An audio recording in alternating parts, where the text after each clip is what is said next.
Okay, well, I want to thank everyone for being here. We said at the outset that this was not for everybody, just for those who are interested, and I was glad to see that many people are interested. I know we've all had a long day, and I appreciate your curtailing some of your dinner activities to spend the extra time with me this evening. I hope we can have some fun together and let you know some things that are of interest and perhaps profitable as well as we share some insights. We're going to be together for a little over an hour with the main body of the presentation, and we have one interesting constraint, which is the wedding reception next door. You can hear the clatter of plates and things. My understanding is that they're going to strike up the band and begin to create a major brouhaha in about an hour. So at that point, if I'm too boring, you can go next door and dance, or we may have to carry on our conversation out in the hall or whatever. We'll be flexible, and that's one of the things we learn to do in the markets, is respond to the conditions at the time as best we can. So we'll use that as our lead. Because that's the case, I'd like you to jot down questions as they occur. We'll try to address those at the end. As Ron indicated, I'll be around throughout the evening and over the next several days as well. So feel free to buttonhole me at any point, and we'll talk about what we need to talk about. Again, I only saw 2 or 3 people, I think, who actually have the Galactic Trader software with Fibonacci. Raise your hands if you have that. So about maybe a fourth of the people here. It's available as an upgrade to the program, and we want to mention that at the outset. If you already own the Fibonacci Trader version, then you can get the upgrade at the difference between the combined package price and the cost of the Fibonacci Trader. For the real-time version, that difference in price is $550, and you get a 15% discount on that upgrade if you get it here. So Linda asked me to mention that. The other bit of housekeeping before we get started is the handouts. I know some of you got handouts. We didn't have enough of them. Again, anticipating a smaller group, but this is a good thing. We might, Ron, want to circulate a piece of paper, or are we doing that already with email addresses? Linda said she can send you a PDF file of the handouts. Even do that tonight so that you can have that for your reference. All of the handouts come from some of the slides you'll see in front of you, so if you don't have the handout in front of you, pay attention to the screen, and we should do all right with all of that. In my own personal trading, I trade primarily equities and some equities options. I'm a short-term position swing trader. I'm in and out of trades typically 10 to 11 trading days is how long I'm holding stocks. I don't do intraday trading in my own work. I just wanted to let you know that at the outset. But as we talk this evening, I'm going to try to use examples from a variety of markets with different kinds of trading circumstances, primarily to show you what's available with planetary indicators and how you get to them with the Fibonacci Trader, Galactic Trader software. Because it provides a good introduction to doing that. In addition, as Ron mentioned, I do a good bit of writing and research. He mentioned my weekly Financial Cycles weekly newsletter, which goes out by email at the beginning of each trading week. The reason I do that, and I've done that now for 18, 19 years, is that it gives me an opportunity to create my own personal trading plan each week, and to put it into writing and to commit to that.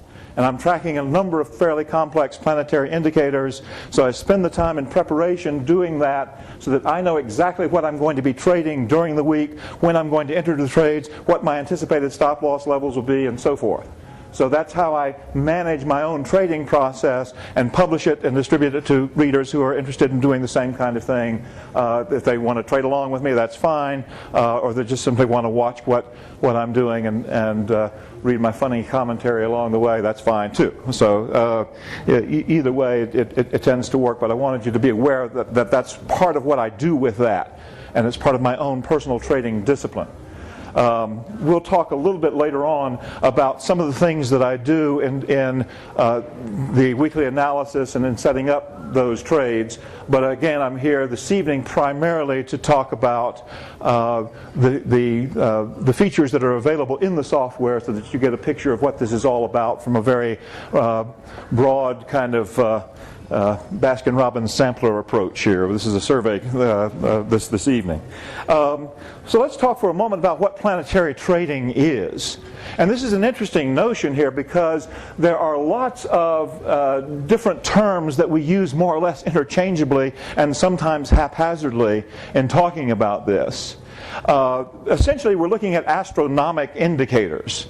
There are real planetary bodies outside the orbit of the Earth, and they do different kinds of configurations, and it's through those patterns that we try to find correlations with the markets.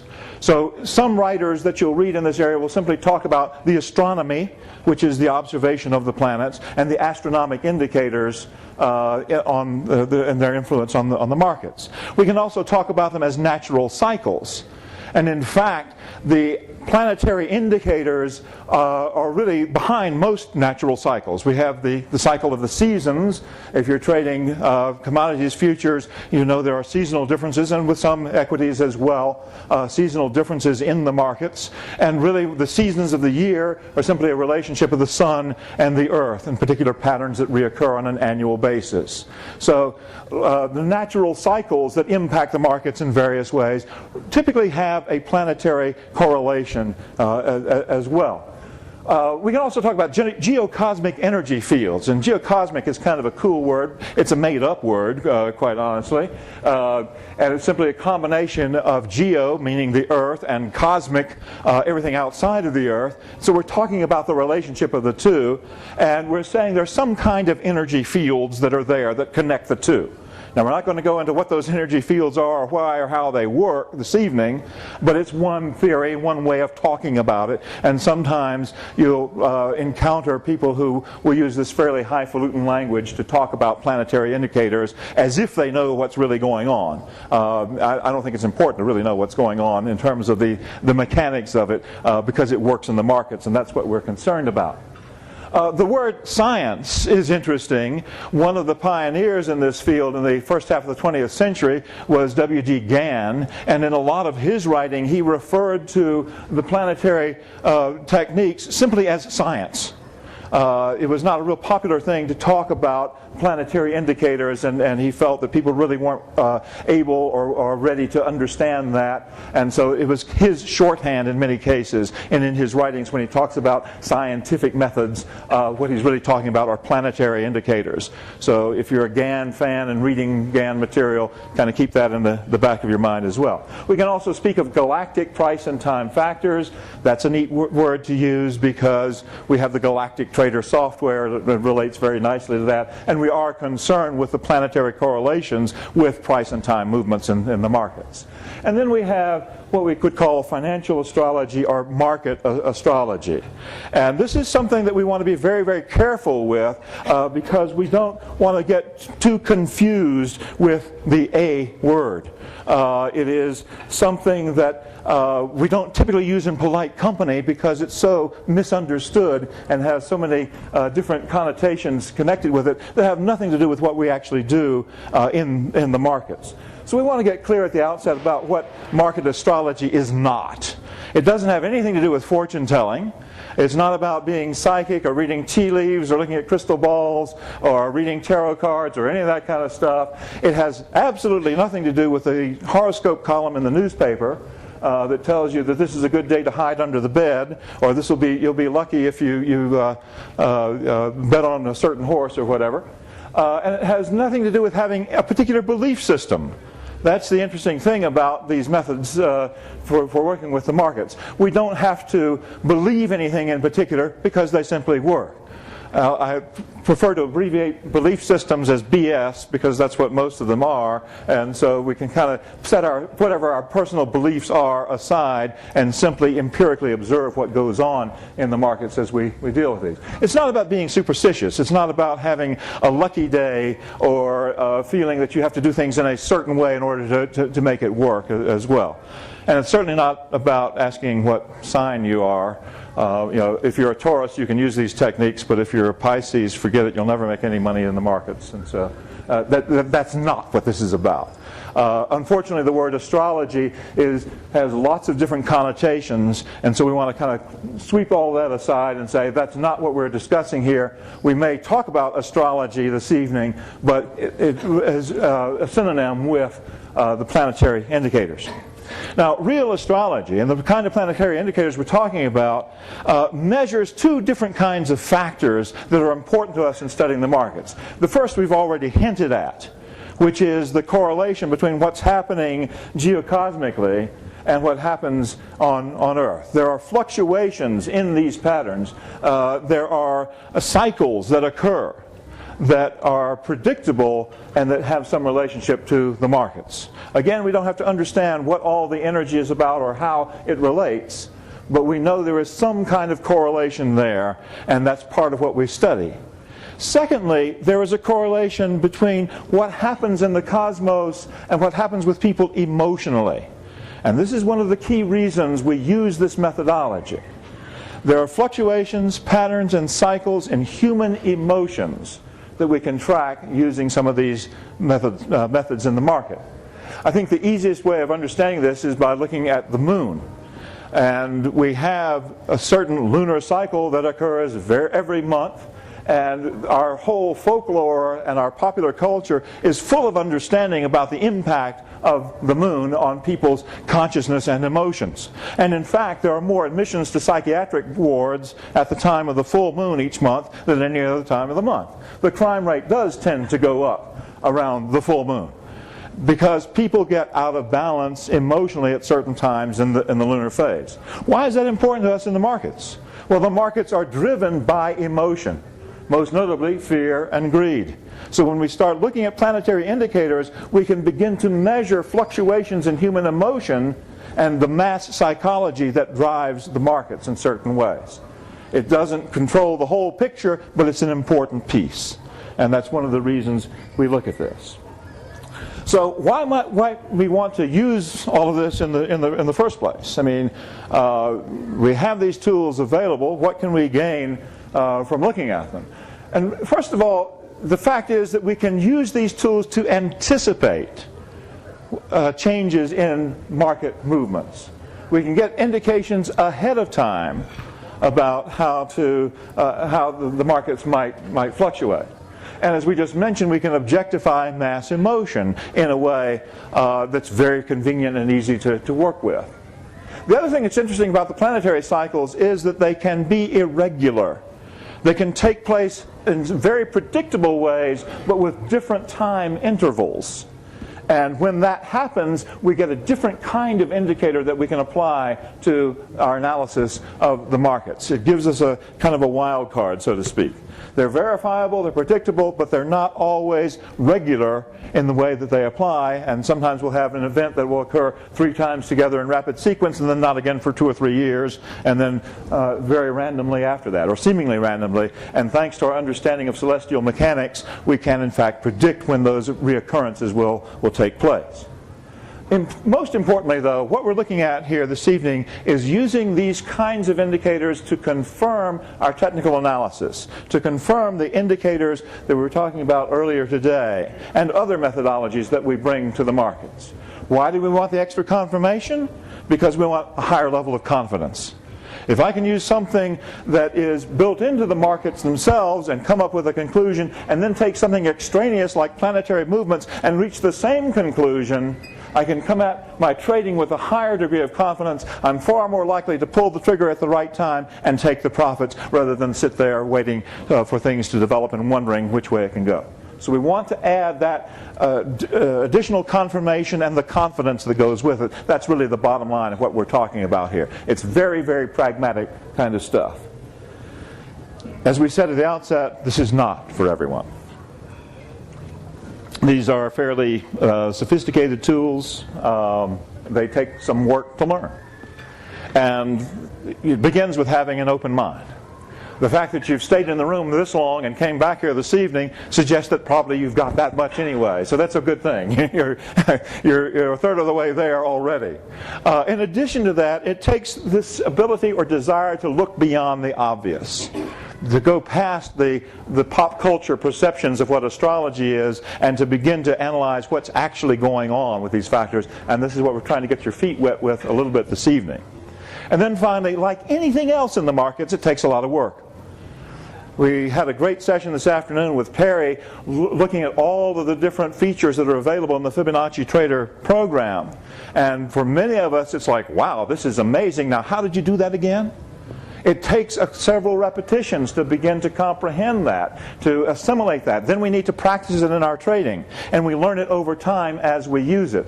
There is work involved, even with a great piece of software like Fibonacci Galactic Trader. And that is true of learning to use the planetary cycles as well. It's not a magic bullet that you can pop into your equations and suddenly get the answers laid out for you. Oh well, might as well leave now, Perry. So, again, we don't need to know how or why all this stuff works. Be delighted to talk with you about that later. Especially if you buy me a drink, I can wax eloquent about it. But that's not our purpose here this evening. Okay, we really want to know how to use it. It's kind of like I can get in my car with a great deal of confidence and start the ignition and drive down to the drugstore and pick up a few things and drive back home and do that with great ease and a reasonable amount of safety without having to understand how a carburetor works. You see? The car works in a certain way and I can rely on it. In the same way, we can have the how-to of planetary indicators thanks to software like a Galactic Trader without having to understand why all this stuff works or know all the intricacies. So let me relieve you of that obligation to start with. The how-to in this case is the software itself. That's what we're really focusing on here this evening. And it has an interesting pedigree. The Galactic Trader component of the Fibonacci Galactic Trader software was developed by Robert Krauss and by Jeannie Long with programming by Carlos, who still continues to add enhancements to the software and provide the technical support. And like the main Fibonacci Trader program, it's something that's very organic, that's growing and being improved all the time. And we really owe them quite a debt of gratitude for their ongoing efforts in keeping things fine-tuned and continually enhancing that. Now, Robert Krauss, who developed the Fibonacci Trader program himself, of course, was one of the new market wizards featured in the book of that name by Jack Schwager. And he also wrote a W.D. Gann Treasure Discovered.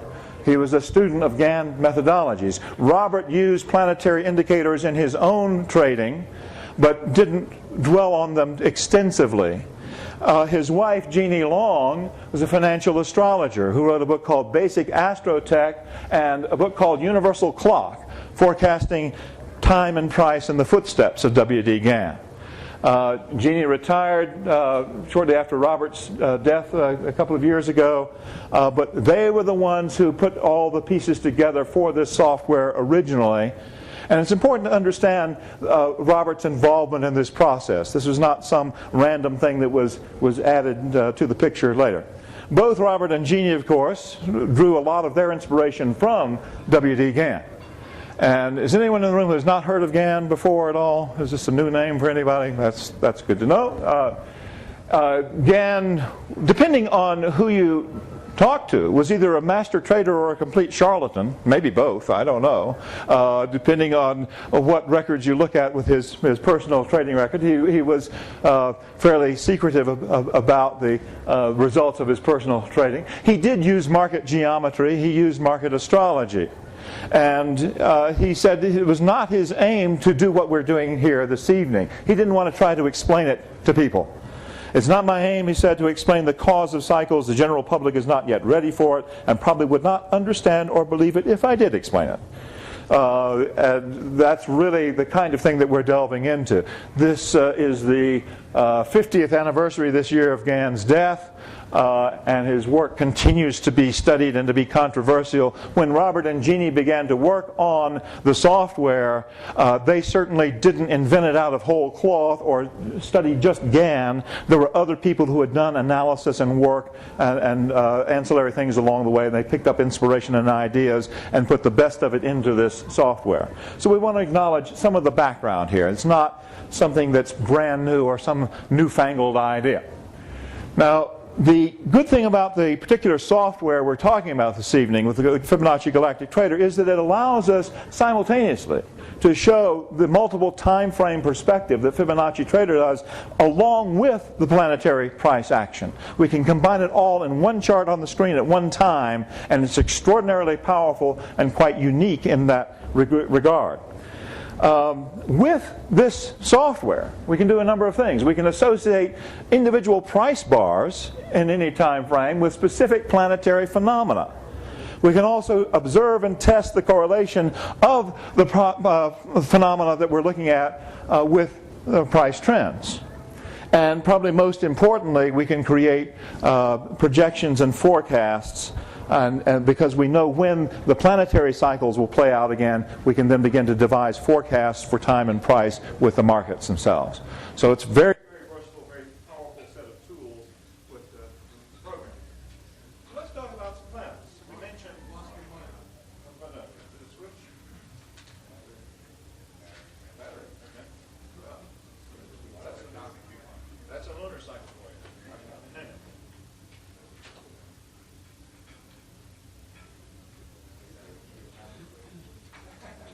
Okay, does that do it? Hey, all right, we're live. Okay. So how long does it take to wear out this battery? We'll see. Depends on how fast you talk. Okay, all right. The faster you talk, the faster the battery goes. Okay, that's good. I do get wound up, and I'm very aware that at any instant the band will strike up next door, and we'll have to even talk louder and faster and wear out more batteries. The moon, as we mentioned earlier, has a particular correlation to emotions, and it's one of the easiest phenomena to understand in terms of planetary factors. That's why I thought we'd spend a moment or two talking about it. The moon has a 28-day cycle, approximately 28 days, and it goes through what we call lunar phases, which really are all about the angular relationship between the sun and the moon at any given time. The most notable parts of the lunar phases are, of course, the full moon and the new moon. At the full moon, the sun and the moon are exactly opposite each other, with the earth in the middle. And this 180-degree apart aspect or angular relationship between the two we call an opposition, logically enough, but it's also the time of the full moon. And that's an important factor, as we'll see in a moment, in certain price analysis. When there's a new moon, the two are together in the sky, and we don't see the moon because the sun is brighter. We call that the dark of the moon, or the new moon. And it's a conjunction in astrological lingo. That means a coming together of the two planets and a meeting in the sky. So as we look at the moon, we can begin to do some particular price analysis. Now this is a chart for Silver Standard Resources. It's an equity trade, but it relates very closely to the silver market, obviously. And the reason we want to take a look at this is because there's a traditional relationship between silver and the moon. It's an interesting place to start, an interesting theory to test, if you will. Now in this particular case, what we're going to do is simply highlight the price bars when there's a full moon. The time frame for this chart, it starts in December of 2003 and goes through, looks like June of 2004. So we've got about 6 months of price data here, and with daily bars. And what the program will do for us, if we ask it to, is to tell us exactly when full moons occur, and simply highlight those bars that occur on the exact day of a full moon. And when we do that, you can notice they're highlighted in red. We put a little dot over the top of them, and they occur here at this top, and at this top, and this top, and this top, and then the secondary tops in here as well. So obviously there's some kind of correlation between the full moon and the price of Silver Standard Resources. It might be something we'd want to take a further look at. Now, this is not just about silver, because the same kind of thing applies with some other tradable entities as well. In this case, for example, we have the E-mini contract for the euro. And with the euro, there are also lunar cycles that are involved. In this instance, we'll take a look at the new moon instead of the full moon, the conjunction between the sun and the moon instead of the opposition. And we have, whoops, let's see if we can back up. I don't know how to back this thing up.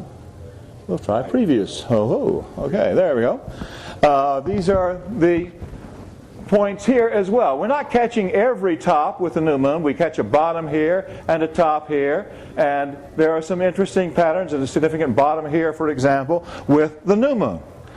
Now, the real question is this worth trading? Is this information that's consistent enough for us to pay attention to in a market analysis? Is it going to make us money, in other words? And so we ask this question, should we be trading a new moon indicator with the E-mini contract for the euro, for example? Well, when we have the software, and in this case we put in the new moon, it will bring up, just as with the other indicators in Fibonacci Trader, a little point there that says new moon in this case. It shows us that this is the new moon that's highlighting these particular price bars. If we click on that, it will pull up this little menu that says edit, do not show, delete that indicator and do something else. And the last one is the one we're interested in, quick statistics. It will show us the impact of the various planetary indicators based on the price bars that we have in the program loaded for that particular thing at that particular time. So we click on quick statistics, and here it shows us that we're trading the euro E-mini contract.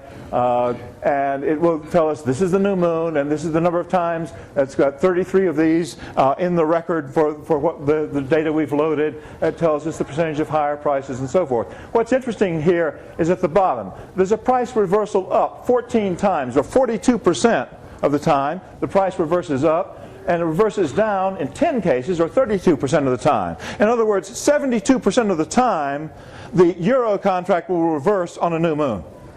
It might be something we'd want to take a look at. Certainly we're not going to build a trading system around that alone, but if we can use it as a confirming indicator, 72% of the time there'll be a price reversal within 3 bars of a new moon is what this is telling us. So that's built into the software. We can look at it. We can see at a glance on occasion, this looks kind of cool, but we can check the validity of it and back test it very, very rapidly to see whether or not it's worth investigating further. One of the great features in the program. What are you getting at 72%? 32 plus 40. There's a reversal up or down. Okay. We'll talk about that later. Okay. At the bar. What? At the bar. At the bar, right there. You buy the drink. Okay. We'll do the math together. Okay.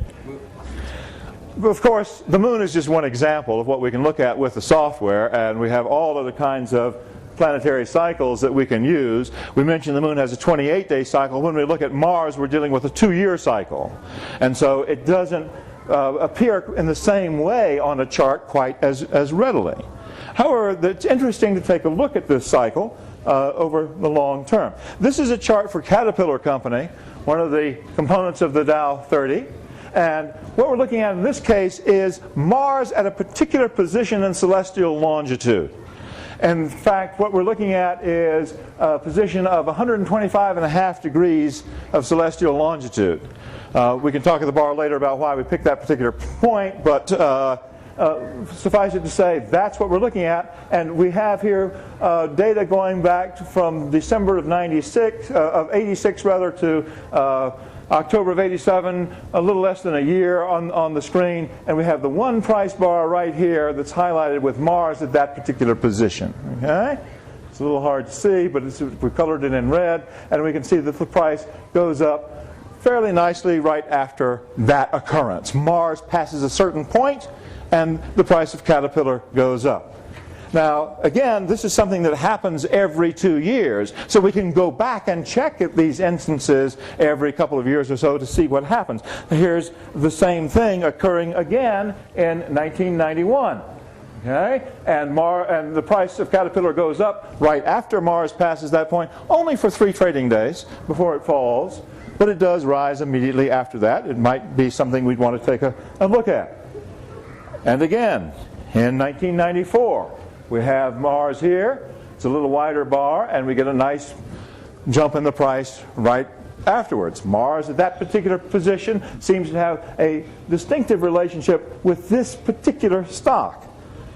And the same thing occurs in 1996. We get, again, a couple of up days before a fairly sharp drop. It's not saying anything about the amplitude of the move or how long it's sustained, but there seems to be a little bump in the road at that particular point that relates in some way to the planet Mars. In this case, in 1998, we've got Mars here, and again, another price increase. Again, with Caterpillar stock, looking at the year 2000, there's been a nice run-up right before the Mars passage over this point, and it continues for a few more trading days before the price begins to retrace. And likewise in 2002, we've got Mars here, and the price moves up as well.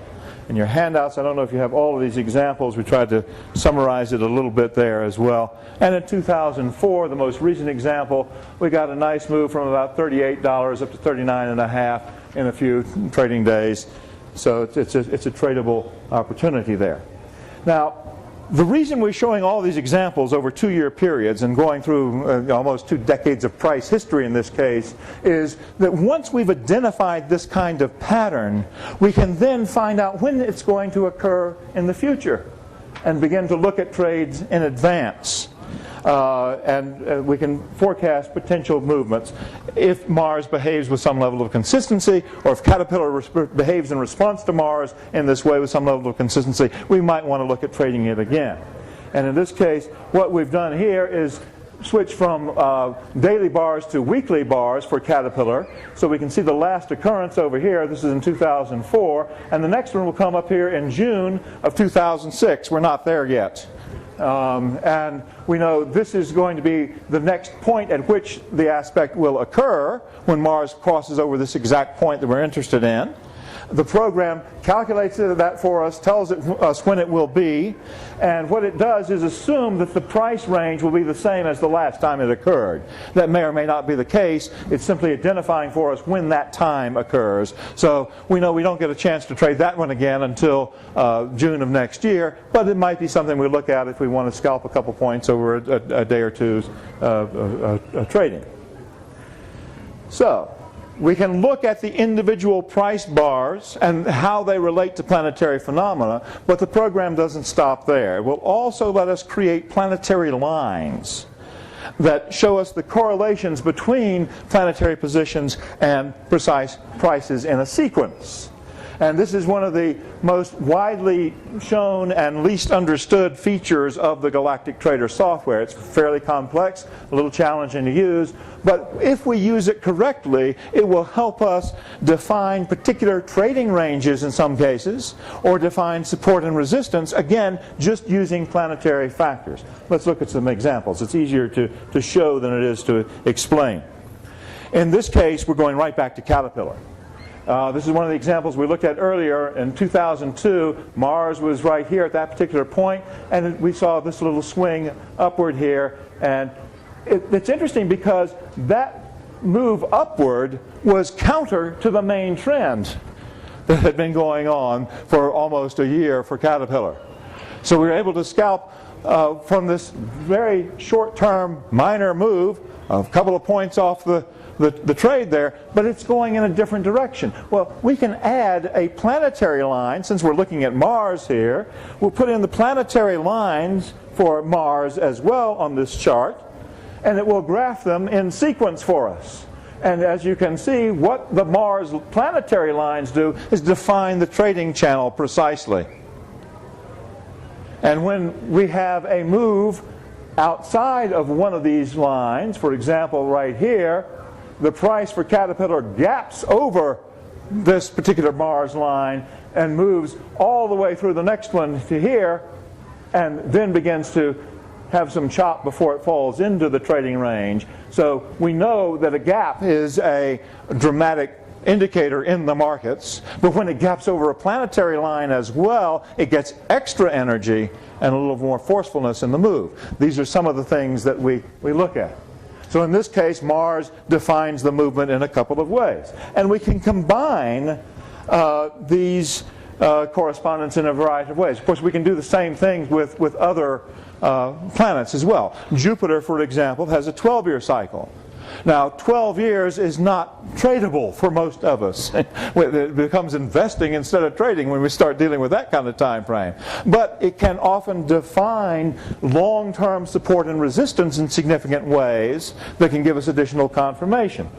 For example, this is the Hang Seng, the Hong Kong stock market, and we have it here from October of 93 through the summer of 94 in this particular example. And we're looking here at Jupiter. And we put in long-term Jupiter lines, and we notice that it begins to give us some indications of resistance here. And over here, it provides, the same line provided support. It's certainly not defining the market. It's not all that's going on here, obviously. But it shows us what's happening, and at this particular point, as the price approaches this Jupiter line, we're going to be watching it fairly closely because it's bounced off of that line before and tracked the line for resistance very, very strongly here. So we'd be interested in following it and seeing, because if it breaks through the line, that's going to be significant for us. Now, the interesting thing to note here is that these Jupiter lines are curvy. They're not our typical support and resistance lines that we draw horizontally across a graph or simply connect the highs or the lows to create our support and resistance in typical technical analysis. It gives us a different kind of indicator that we can then combine with our straight technical analysis to use in fairly interesting ways. Now, if we bring in several planets at once, we can begin to define what we might call the underlying structure of a particular market, whether it's a stock, a commodity, a whole market that we're trading. This example I wanted to show because it's one that Jeannie Long used in an article that she published about 10 years ago. This is the Dow from August of 1993 to September of 94, about a year of the Dow. And Jeannie was writing about this in the Trader's Astrological Almanac and mentioning that the movement of the Dow was defined, in this case, by lines for Jupiter, Saturn, and Mars. And she had outlined this and discussed this in her article. And again, we can see some of the correlations and some significant points here. It's not telling us everything that's going on with the Dow, but it is a structure for us to work with and to begin to study this market with. The reason I find it interesting is because we can look at the Dow in a more recent time frame. This is March of 2004 to the spring of this year, and these are exactly the same planetary lines that we were using with the Dow 10 years ago, and it's still following along with Jupiter, Saturn, and Mars in fairly predictable ways. Now, the aim here is not to go into in-depth analysis because it takes a little more time and sophistication to do that, but simply to say that these things do last over a period of time in some cases and can be very valid long-term indicators as well. Now, of course, the valuable part of all this is that the planetary phenomena do repeat themselves. That's what we're after here. We can predict the cycles of the planetary phenomenon, and if we have the repetition of those cycles in place, then we can begin to correlate it with specific expectations for market movement as well. And that's really what we are after. Here is Archer Daniels Midland stock. In this case, we've got it from the end of 2004 through the spring of this year. And in fact, I think what we do is zoom in on this. Yeah, I've got a little shorter time frame here.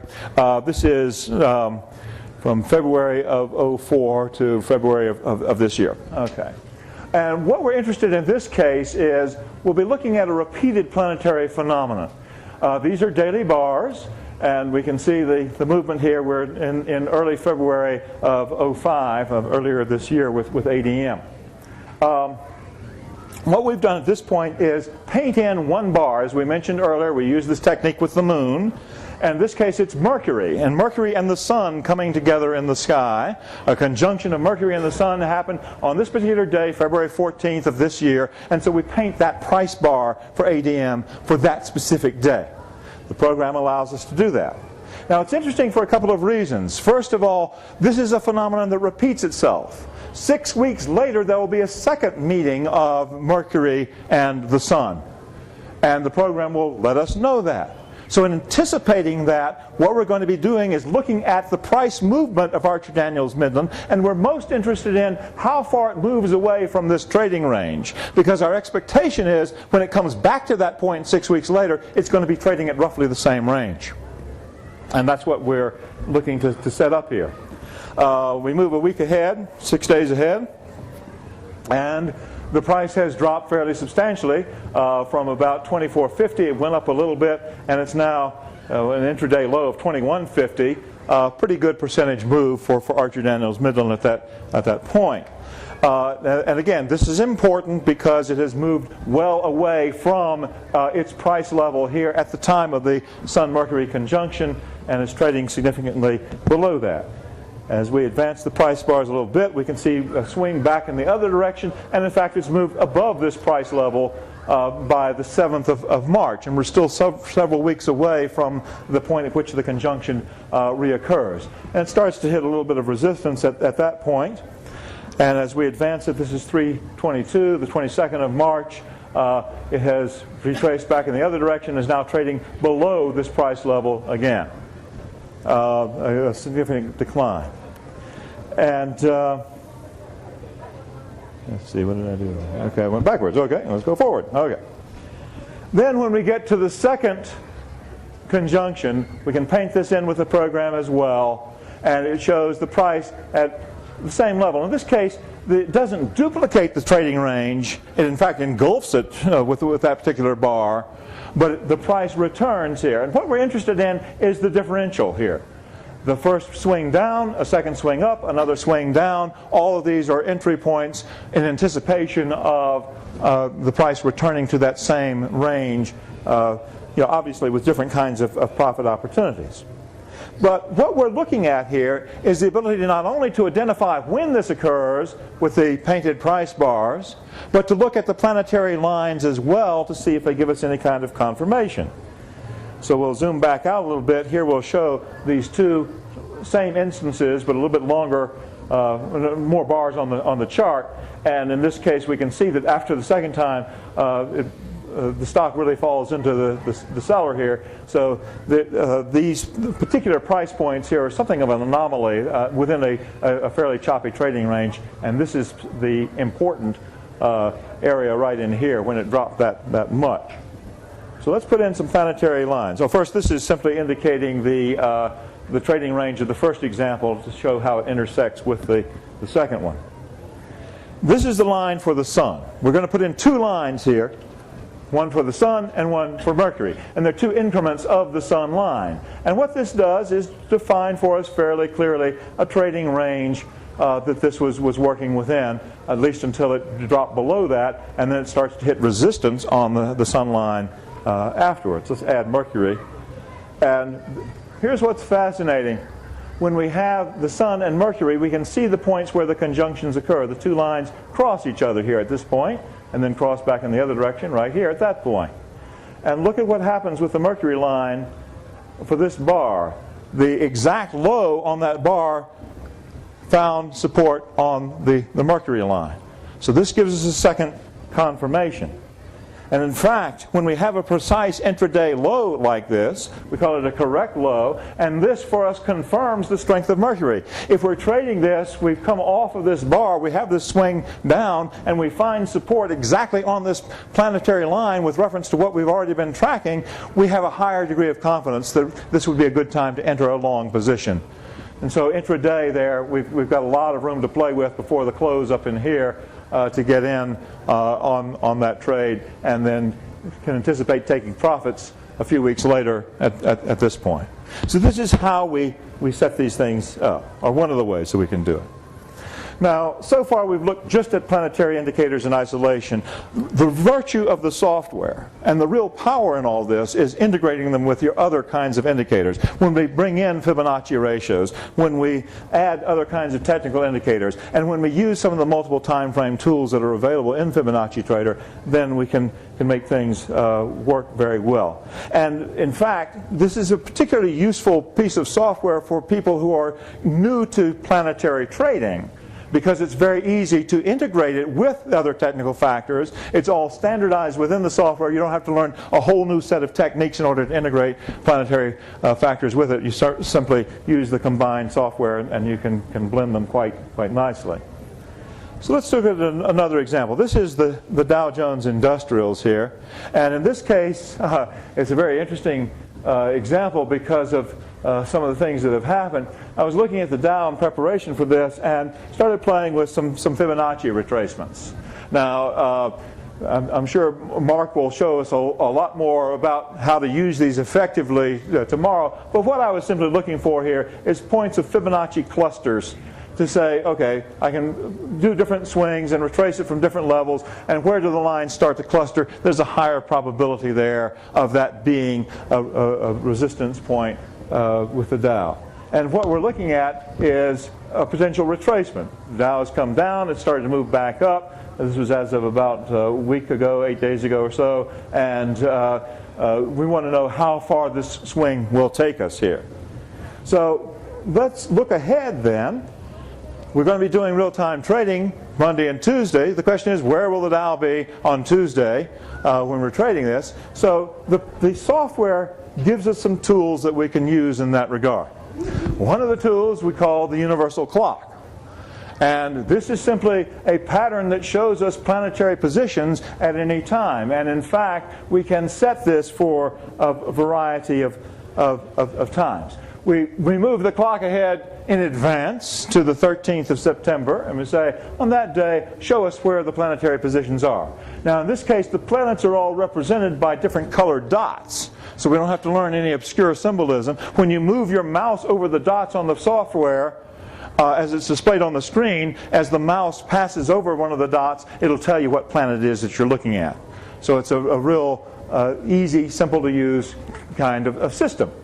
So we've got this, and then the outer ring, we notice this little white area through here, and then the 3 or 4 outer rows, we call that the external wheel, and we can set this for any price level that we want. And in this case, we're concerned with the Dow, so we want to start the pricing at 10,440, and we'll step it up one section at a time by price. So 10,440 is here. This is 41, 42, 43, 44, and so on. And it goes all the way around up to 10,500 and something. Okay?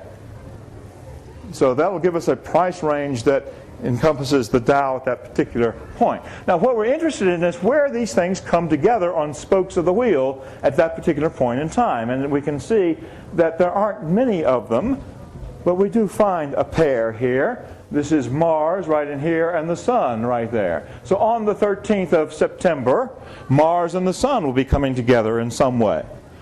We look at our software and we learn that they are in fact going to be 120 degrees apart. And we can check on the outer price ring here, and it will tell us some potential prices that would coincide with Mars and the Sun coming together on that particular date. So we're looking at 10,443, 444, 10,492, 10,516, and so forth. And we can adjust this according to the trading range of whatever we're looking at. This is all built into the program, and it's a very sophisticated tool that will tell us what we might want to be looking at planetarily to apply to a specific market at a specific time. Here we are back to our Fibonacci lines we were just looking at, and what we want to do in this case is add lines for the Sun and for Mars. In this case, the Sun are the green lines, and we've set them for 120, a division of the 360 degrees of the circle by a third for Mars and the Sun. And we're looking over here at the points where these two lines cross. They're going to be crossing on the 13th of September, on Tuesday. And so we're examining these areas where it comes together with our Fibonacci line clusters to get an additional confirmation that we can use in another way. We'll zoom in on this so we can see it a little bit more clearly. And as we examine these clusters, the first one is down here at about 10,368. Well, price is already trading past that, so we're not particularly interested in that as a valid point for a retracement here. We skip up a couple, we got 10,608, and then in the middle of the two, at about 10,491, 492, everything comes together at that point as well. So our expectation would be then that on Tuesday the 13th, we would be trading in about that price range with a retracement for the Dow. And this is how we combine the indicators. Within the program, there's also this little icon at the top that gives us a P over squiggly lines right there. When we click on that, it brings up a planetary price window with the crosshairs, and we can put in here, we can check the Sun and Mars, and it will show us the same lines independent of the price chart. We can set our trading range over here, and it will show us the exact price levels that coincide with the planetary placements. It's a very handy little tool to use that's built into the software. So there was one problem with this. I did all this about a week ago. And of course, last week the Dow came up considerably and traded right through that range. So as a forecast for next week, this is largely irrelevant. So what we do is go back to our price chart here, and in this case we will delete lots of the Fibonacci lines because we've already blown past those. There's no point in looking at those anymore.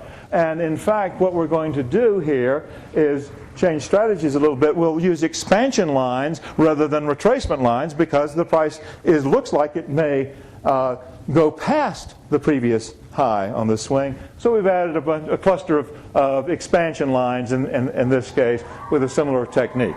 Now I do this kind of down and dirty. I'm sure we'll get more instruction about how to use this in a more refined way. But I wanted to illustrate here how these things can be used in tandem. And in this case, we're looking at the meeting points of the lines as well. So this is our close as of yesterday on the Dow, and we can see that there's a price point here where everything comes together at about 10,726 for the meeting point there. So we'll change our target for Tuesday to that price level and see if the Dow responds to the planetary energy on that date or not. It may or may not. As you can see, it didn't provide a whole lot of slowing down for the Dow before. So in addition to providing confirmations for our price expectations here, we can use these indicators to anticipate moves in a way that complements our standard technical analysis. So we want to show a couple of examples quickly before they get too rowdy over there. This is Walmart stores, and a very interesting chart, and we've got a time frame here going back from the summer of 2004 up to present time. And there's some interesting things that happen. As we can see, the general trend is downward here with Walmart. And in fact, we don't have to be geniuses at technical analysis to see the gaps. These are pretty significant points in the downward path. And when the stock gaps down like this, especially when it doesn't come back and fill the gap completely, then our expectation is that price will continue lower. We can also note here a support zone that got some interesting testing for Walmart as well. And at this support level, it tested it several times. And when it broke through support here, it continued pretty rapidly downward. And so this is very, very simplistic approach to technical indicators, but it gives us something that we can look at. So we're interested in these areas. What's going on planetarily at these particular times? Well, with the program, we can use tools to help us understand that. And in fact, there's something called the aspects research part of the program. And with this, it is this little R icon up here. And when we right-click on a price bar, or left-click, I'm sorry, we can, in fact, we click on this bar here when the gap occurs, and it identifies it as November 29th of 2004. That's the date, and it gives us a list of all the things that were going on planetarily on that date we might want to take a look at. The first thing in the list is Jupiter trine Neptune, the two planets 120 degrees apart. Now that's interesting for a couple of reasons. First of all, it doesn't happen very often. It's a fairly rare planetary phenomenon, but it also happens in threes most of the time. Over a period of a few months, it will occur several times, and then it won't happen for a few more years. So we're curious about that. And so what we're going to do then is use the software to depict these planetary lines. In this case, we're going to show the angles here first and paint in the price bars where these two, Jupiter and Neptune, are exactly 120 degrees apart, and paint the bars on our chart. In this case, we painted them in light blue. Here's the one we were looking at, that first gap. The second time this happens is right here, when the price moves through that support line. And then the third time it happens is right here at the second gap, one trading day off from the second gap.